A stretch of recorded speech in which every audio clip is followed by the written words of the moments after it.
Starting the recording. Okay, take it away, Rihanna. Well, hello, everybody, and welcome to this presentation. We're going to be talking about virtual conversations with a purpose. So as you know, the United States is inside of a very interesting period of time related to COVID, and not only that, but having a racialized pandemic. These are really timely topics about ways that we can engage people right now. So we're going to be talking about ways to develop responsive programming, which I think you just heard that in the previous presentation. We've heard that a couple times before, but I'm going to take it a little bit step further to take it beyond just a class per se and to talk about developing programming overall. So let's begin. So who am I? I'm an interdisciplinarian by training. My doctorate is in interdisciplinary studies. I have also a master's in history, but my doctorate's in anthropological archaeology, history, and linguistics. I'm also a COAT and TOPE fellow inside of Suny. And so I've been actually teaching online for about 12 years now. It started in Florida before I came to New York.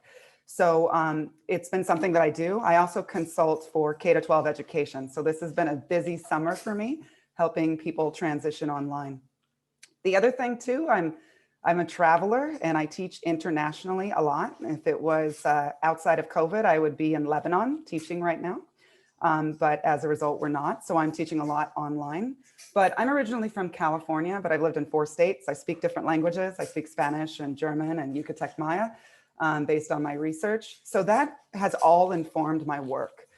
Just basically understanding diversity, equity, inclusion, how that changes in a variety of contexts, whether it be in the United States or abroad. I'll give you just one example as we start. You know, internationally, the concept of WhatsApp has been really important. I've been using it now for about 4 or 5 years, but in the United States, WhatsApp is not an app that's as important. However, I teach courses that actually span countries. And so one thing that we've learned is that WhatsApp, because it's in the cloud, is easier for some of our students, even teaching them about WhatsApp in the United States. So it's been interesting to play with the different technologies. And I'm gonna, again, remind you, if you have questions, I'm a guinea pig for technology and I have been for quite some time. So I can tell you a lot of strategies and tips. So the first thing that I wanted to talk about is what is responsive programming? Well, responsive programming, according to research, it does not ignore people's norms, customs, or values. So I'll give you an example. A few presentations ago, someone brought up icebreakers. Let me give you an example of something I do. When I'm developing a course, I use the icebreaker assignment, which I either give pre-week 1 or week 1, and I collect information about my students, the variables that are related to them. So I'll ask them specific questions like, you know, where are you from? Where do you live? And I can deconstruct from that the type of students I have in my classroom. So I can know their age, I can know general factors about who they are, and I can use that to inform the development and construction of my assignments. So every semester in my classes, my assignments change to map back to the students enrolled. It increases their engagement and also their retention. Another factor that I do with responsive programming, in addition to icebreakers, is in my discussion forums, I give students the option to look at multiple assignments and objects. So I'll say sometimes they could be videos, sometimes they could be articles, sometimes they could be resources produced by other students that were really great. This is also a way to develop buy-in and empowerment. Not only am I allowing them to use assignments in a variety of different things, which could meet their different learning styles, but I'm also allowing students to generate their own objects, which is empowering to them as well. You'll notice as I talk through this, students have a tendency when you empower them through this process, even when we're online, to engage more. And that's one of the ways that I've increased engagement in my online courses over the years. So the other piece too is, you know, why be responsive? There is a strong, in the research, and I'll share one of these articles at the end of this presentation, that talk about the correlation between culture and motivation. And so let's use COVID right now. If we take a look at this, a lot of people are stressed out. I used to be, literally just earlier this month, I stopped a political appointment. I worked at the Rockefeller Institute of Government and the Center for Law and Policy Solutions. And I did a podcast on Policy Outsider about the digital divide right before COVID began. And one of the things that people were talking about, as many of the colleges in Suny were not really online, Suny Empire State College is about 65% online. So we were somewhat prepared, but not fully. So I want you to know that too. Not all sections of Empire State College were online. So a number of our faculty went through this shock themselves about how do I teach online effectively, just as much as students.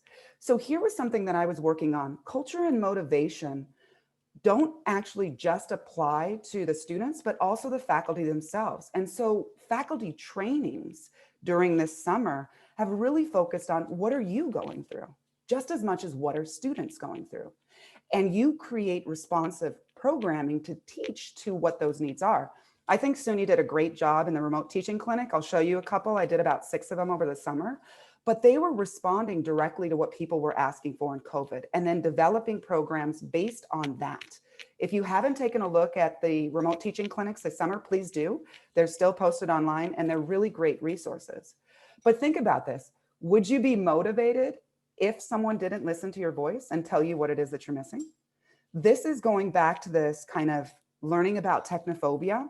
I'm going to give you this as another example. A few months ago, I did another training at Suny Geneseo, and someone was asking me about, I'm struggling with engagement with my students. And the first question I asked them was, what's the average age of your students in your course? They didn't know.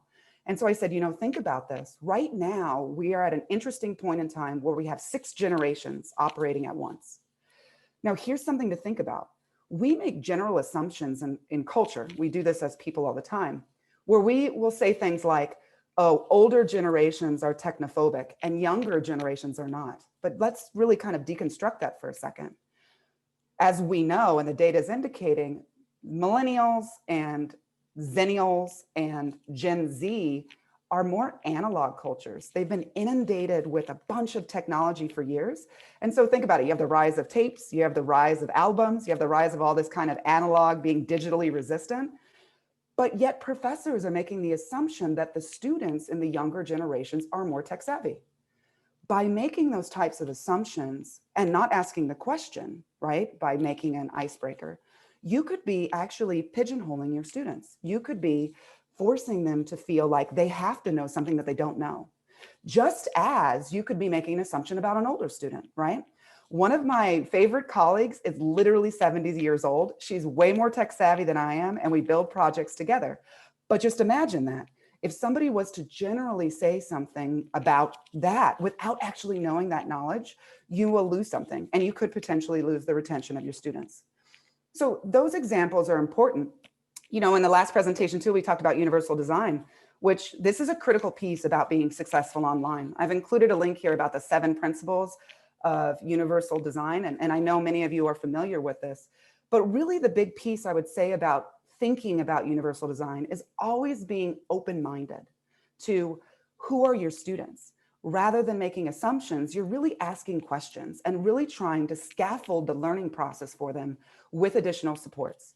So in all of my courses and the programming that I develop, and we'll talk about that in a second, I am really connected to my student services office. I put in scaffolded things, especially about technology right now. That's the #1 area where we've had to scaffold up and share resources. I would challenge you too, that you could share some of the resources that are being produced this summer with students and say, hey, why don't you take a look at this video and think about this? Or why don't you take a look at this article? I have a tendency to show a variety of different sources that speak to the same topic because not every student is prepared to deal with something. For example, my students in Lebanon are speaking their 3rd language, right? The first language is Arabic, the second language is French, and their 3rd language is English. So if I was to give them a long document about universal design, it would be difficult for them to read. So instead, I can give them a video which has subtitles so that they can pause, they can go back, and they can read. That's thinking universally, and that's using technology as well as being inclusive. So I just want to show this a little bit further because I think this is a really good articulation of thinking about universal design. There are kind of 3 elements of the way that we think about design. It's recognition, the what about learning. So this is how we categorize and think and hear. The real way that you can really understand and know this is by asking those questions, right? So let's pretend we're in a classroom right now, and I was going to say, let's all read this book. And then I say, does anybody have any problems with understanding certain terminologies? Is there something that's difficult for you to grasp?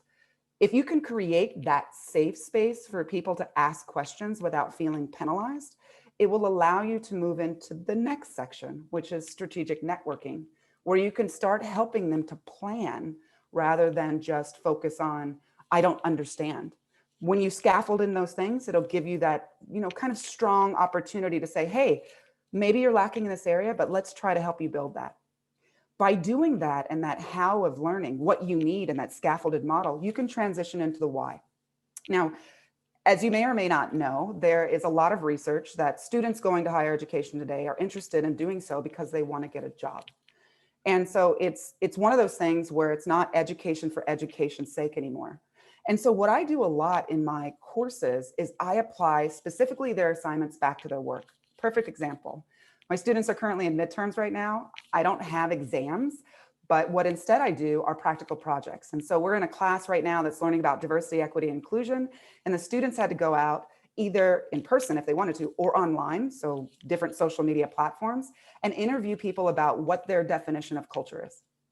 This helps them to understand, once we got back into conversations, why do we need to learn about culture? Because all of you have different views. And as we're going into right now, presidential elections, understanding people's differences is important for us to be able to work together as a community.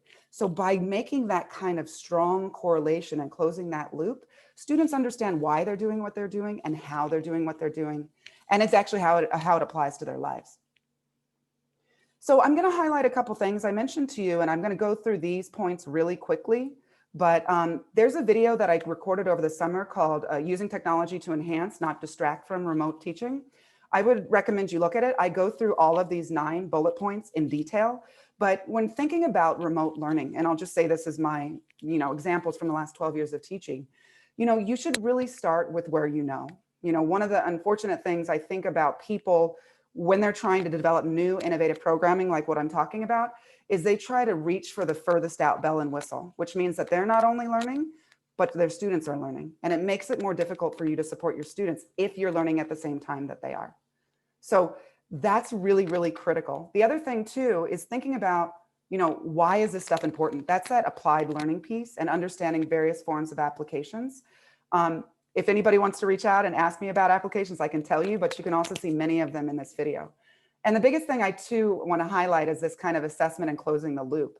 I use a bunch of assessment opportunities in my programs and in my courses where I'm constantly trying to close that feedback loop. Do you like this? Do you not like this? Was this a good source? I also actually look at what assignments. So let's say I have a group of 10 sources and students are constantly choosing source number 3, but they never choose number 10. I get rid of number 10 and I put in a new one every term to see if it's changing things with students. And that's how I can be responsive. Sometimes it also can come from students who share them with me. This is another empowering thing too, is I'll actually write, former student from X course got this assignment. And they get really excited and I'll send them an email and I'll tell them, here you go, I've actually posted this in the course. So it's a really great way to make people inclusive. Now I want to tell you, a program that I developed. So beginning of COVID, as I've mentioned already, I've been developing program online for some time. I wanted to help with some colleagues find a way to engage students as they felt really kind of in disparate communities across the state and beyond. We right now have 32 locations in New York State and 7 internationally, which means we were already a disparate college. So how do you create this sense of inclusion that takes into account that some of our students are brand new to online, that had only worked on their regional campuses, and pull them together? And so 2 colleagues of mine, myself and Shauna Lotchson and Ashley Mason, who work in student services, we kind of brainstormed together. I have a large project called the Buffalo Project where I work with a bunch of research assistants.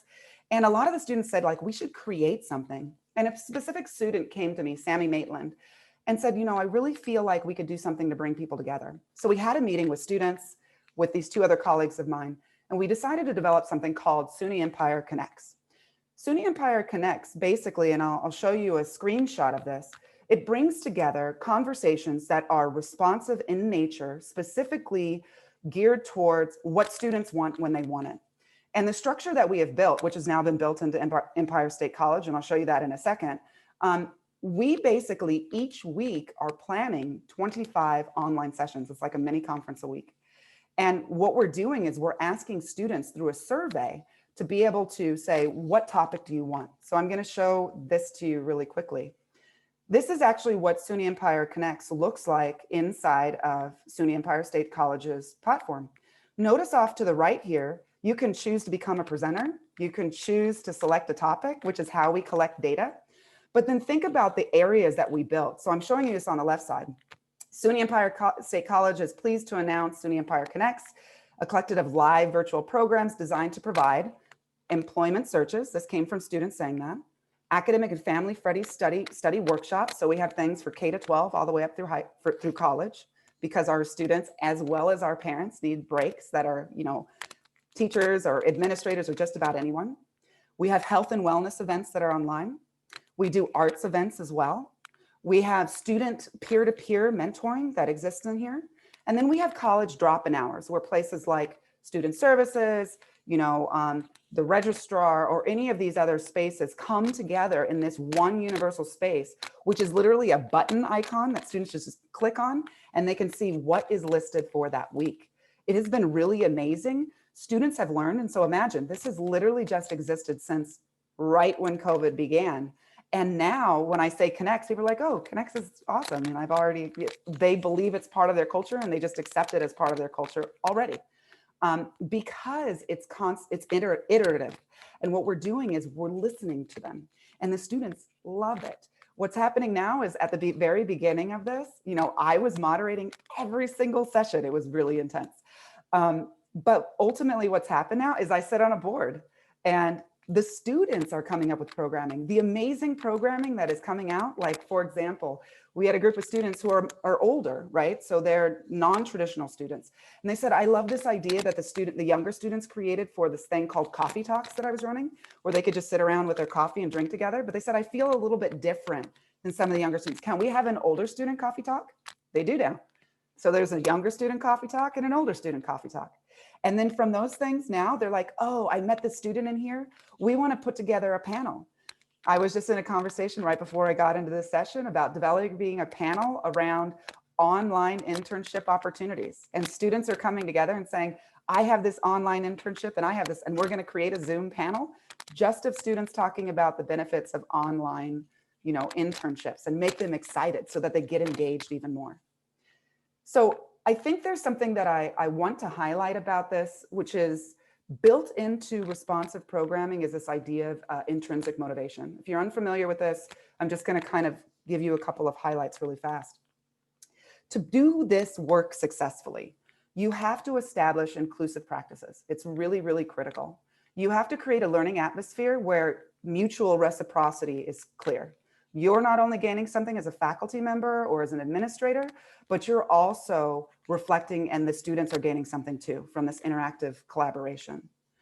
Developing an attitude, this means a favorable disposition to allow different people to be themselves. This means kind of what I would like to say to myself, kind of humbling yourself and saying, guess what? If I reflect on my own practices of who I am as a learner, they may have changed over time. I may be different than I was before. Our students are going through that as well. And so we have to be reflective of that. Enhanced meaning. This is creating challenging and thoughtful experiences. So the reason I mention this is, this goes back to that empowerment piece. Why are we learning what we're learning in UDL? Why is it that we're adopting these practices, and how is this going to impact me as an individual? Whenever I set up individual meetings with students, I always say, how is this applying to your life? I add that always at the end of my classes to reflect. And I say, like, what do you think you're going to take from this course forever?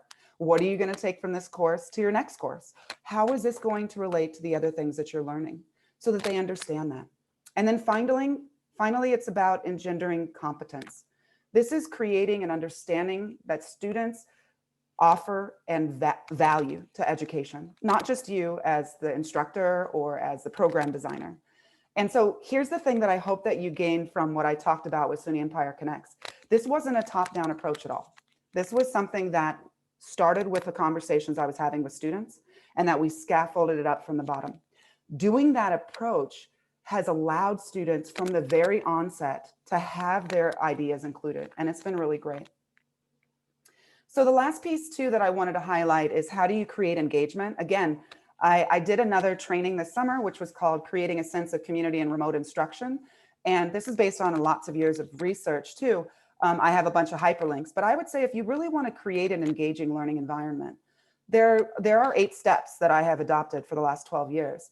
And a lot of it actually focuses on prior to allowing students into your class. The more that you front end your development, the more you think about contingency operations, the more that you actually consult your stakeholders during the developmental process, the more that it's actually going to be applicable and the more that students and others are going to engage in it. The more that you kind of operate in a bubble, the actual less impact it's going to have overall. So this is another piece I highlight too, joining communities like, this right now, this conference, taking part in more professional development opportunities, joining like OER communities, joining online communities.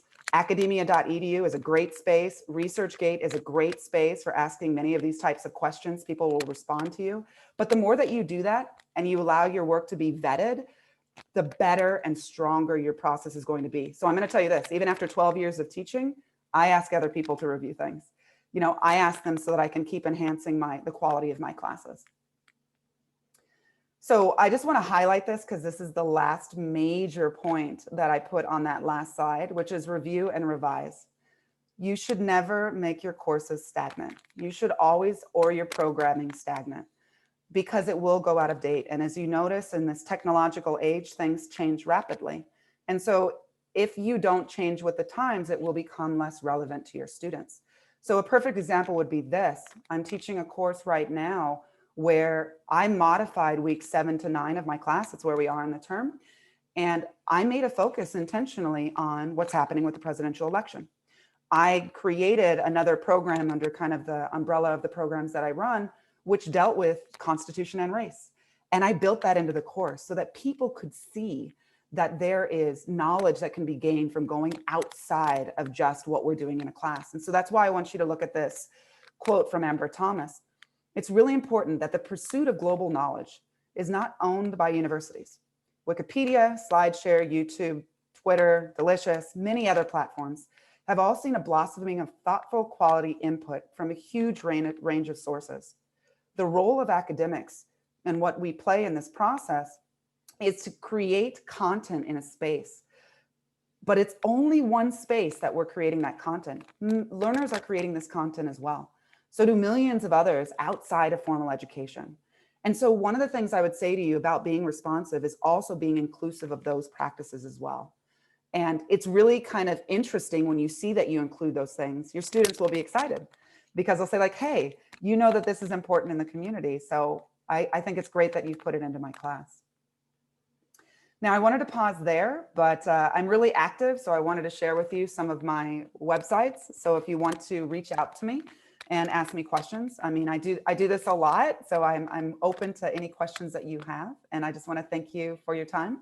I'm going to share really fast too the links to the references, and you're more than welcome to take a look. I know that we'll have this posted, but I'm going to stop sharing and I'll leave some time and space for people to ask some questions. Thank you. We have a lot of time for questions, which is nice.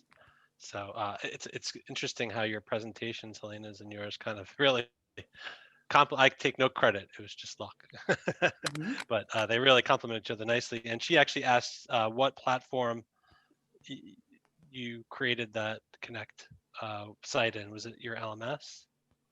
Yes. So we right now have Moodle at Empire State College. We're going to be transitioning out of Moodle to go, I think, more broadly with what Suny is doing. But I use a variety of platforms. So if you would look at my work, I mean, I use Blogger, I use Wix, I use Google Sites, YouTube, Vimeo. So all of those I combine together. And I think it's really helpful because, again, it depends on what course I'm teaching, which platform's the best.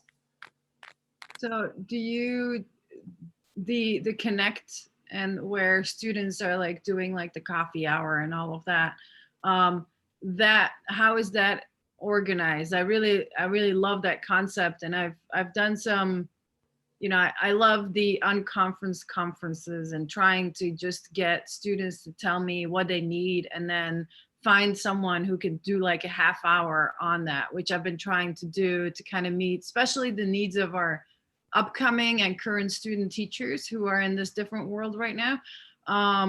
But how do you organize that? Is it just basically organized through a website and then you decide whether to go with what type of tool, or how do you keep it all together?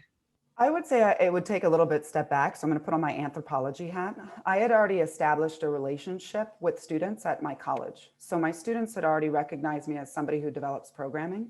So that was the reason why students were already comfortable with reaching out to me. So when I mentioned that phrase safe space, I think one of the things that has to happen to effectively adopt online programming is somebody at your institution would probably need to find faculty that have strong connections with students already. That's the first place I would start.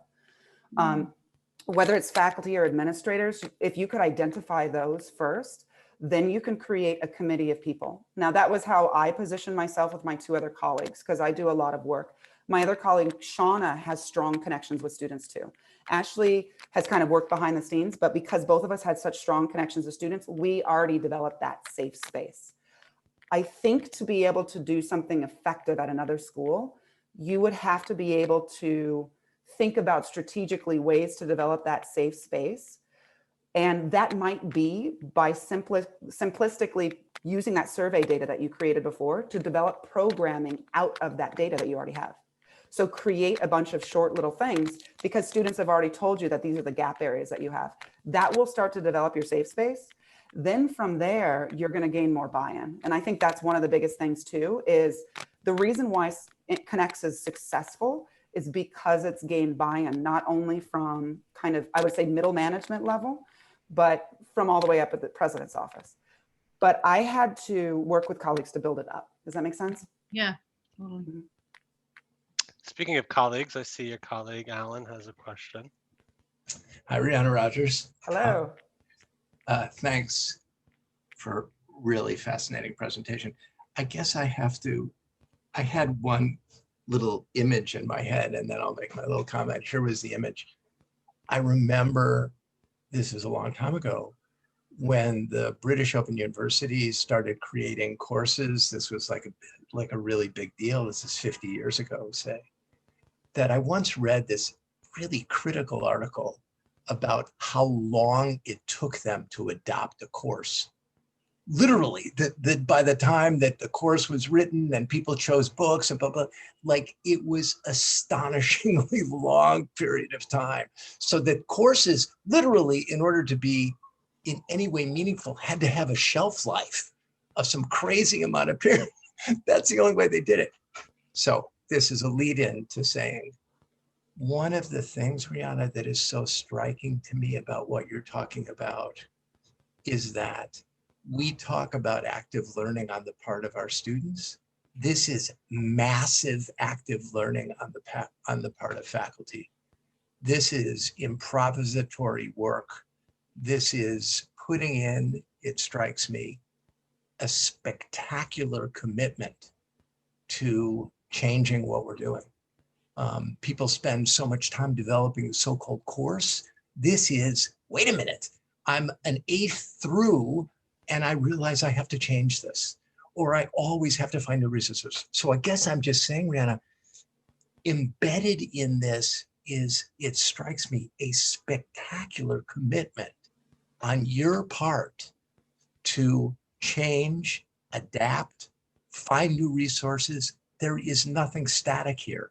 And I'm just not quite sure if most faculty embrace that notion of being a teacher.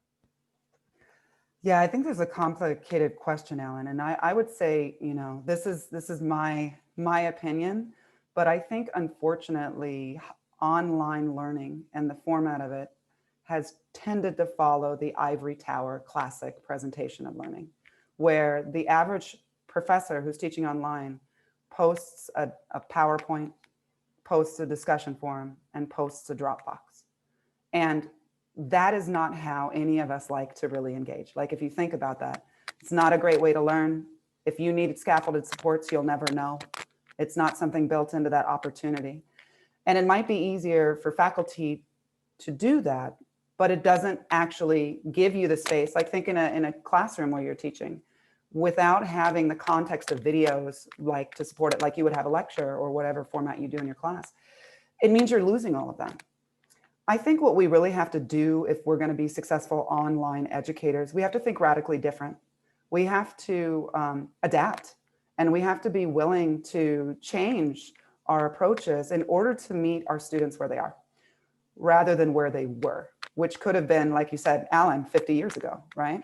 Where the lecture format was standard. And unfortunately, as you can see, it's been standard for thousands of years, and we've only started to change that format in probably the last 25, right? It's going to take time, but I think what you also have to do is the same thing I said, buy-in. I think right now, COVID has forced us all to go into the online space. And I think for a long period of time, people looked at that. They didn't want to go there, right? So we have people digitally resistant who are faculty, administrators, as well as our students. And I think one of the issues we have is we've never actually discussed that, right? As an overarching group. People are digitally resistant, and that has to be, you have to give voice to that.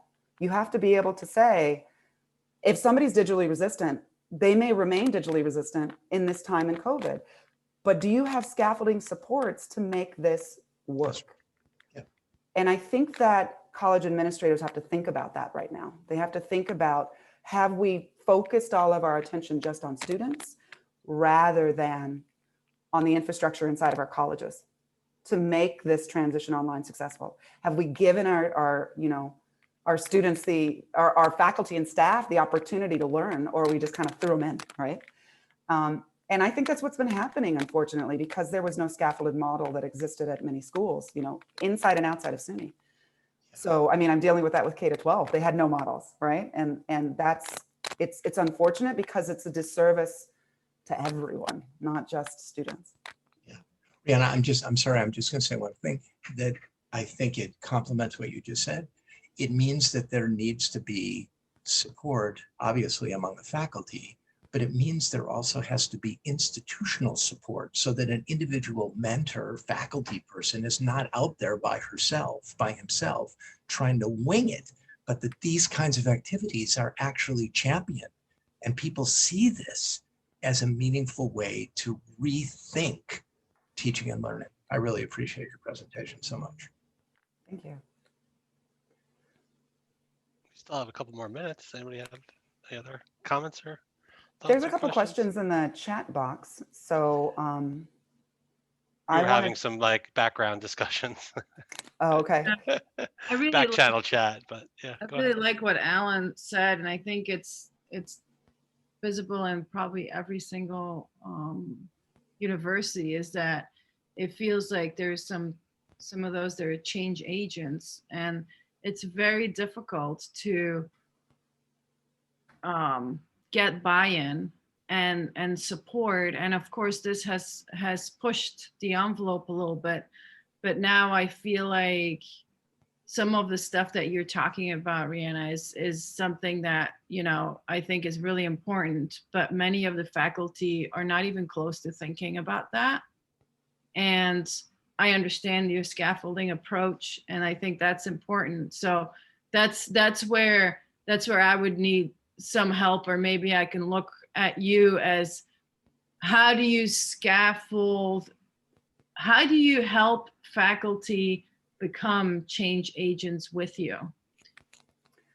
I think it goes back to our approach to teaching. So I do a lot of trainings, and I would approach working with my students and working with my colleagues the same way. I can learn as much from them as they can from me, but the first thing I always start with is tell me where you are.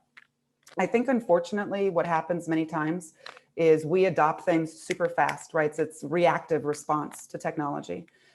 And because we don't build enough on the back end. So one of the things that I always do is I always say, ask first. And I thought it was great about active listening written in the comment area, because you have to be an active listener. You have to say, don't make assumptions about your faculty, right? This goes back to that 70-year-old faculty member I mentioned. And, I have a colleague of mine One of the people at Suny Geneseo, she was in her like late 20s, early 30s, and she said, I'm digitally resistant in the last presentation. But asking that, I think is really, really critical first. And I think we need to do a better job of that, of asking. Then once you have that ask done, that's how you can know if you're developing programming that really can scaffold. I think right now, people have been developing programming many a times that they think is what is needed versus what is really actually what is gonna help somebody to step forward. And so, like, I'll give you an example. I had a faculty member, colleague of mine, who was really digitally resistant, never wanted to work online, has worked at Empire State College for a super long period of time. And I started setting up private meetings with her. And I said, look at this assignment. It's super exciting. Look at this assignment if you could adopt it. And I worked with her to develop a practical project assignment. And she was really excited about it because I presented it as exciting. I presented it as an opportunity to learn something. And I explained to her the history of why it's worked. And now she has this assignment. She's like, you know what? I'm piloting it this semester. It's going really well. And that kind of help and support. I'm like, that's really cool. I can't wait to see what you do. Maybe we can talk about it at a conference. So the same thing I would do with students about publishing, right? So that idea of you've done something really cool. I'm going to celebrate you for it. I'm doing it with my colleagues. I think we also have to incorporate positive feedback. We have to positive supports for people stepping outside of their comfort zone. And think about that in your institutions as well. Are your institutions celebrating when people have gone online? Are they showcasing faculty members who are brand new to this process? Do you see what I mean? Like, are they saying, guess what? So-and-so faculty who's been at such and such a university for 30 years just taught their first online course. Let's interview them. Let's ask them what they're doing. Imagine what that would do with another person who's been at the college for 30 years. They would be like, oh, so-and-so did it, now I can.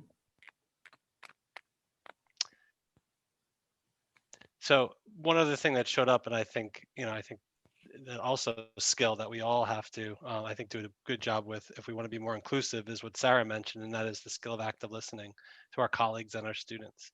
I think because everybody's coming at this from a different place. So thank you, Sarah Wyman gets credit for that in the comments. So thank you, Sarah. Thank you, Rihanna. That was fantastic. Both those sessions kind of, again, complement each other so well. And thank you all for the excellent comments. We do have a little break now, and I want to be cognizant of that. We all probably need, if you've been here all day, like me, you need to stand up and stretch a little bit. And but I will